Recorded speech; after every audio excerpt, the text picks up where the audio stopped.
Hi, I'm Nicky. This clip will look at making absolute cell references more flexible, or where to put the $sign when you're copying a formula, if you prefer. In this worksheet, we'd like to work out how much our products will cost in these other currencies.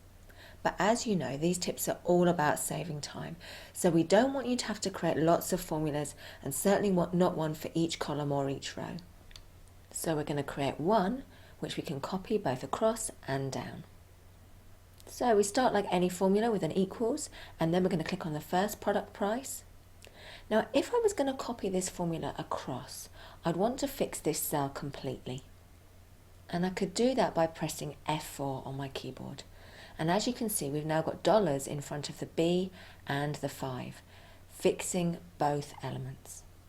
But let's see what happens if I press F4 again. This time the dollar is just in front of the 5. I'll press it again, and this time the dollar moves to be in front of the B. These are called partial or mixed references. Now, because here I actually want to copy the formula down, I'll want the price to move down accordingly. So in my formula, I'd like the column to stay the same, but the row to adjust. Now the $sign goes in front of the element that you want to fix. So that looks good. Now for our second reference, C4. Now I want the row to stay the same, but the column to adjust. So I'm going to press F4 until the dollar is in front of the row. Let's test it.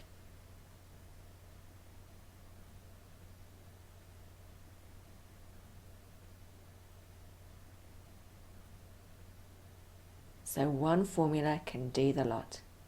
Remember, the $sign goes in front of the bit that you're fixing.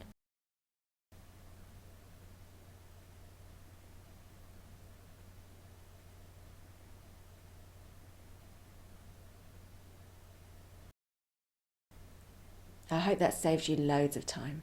Goodbye.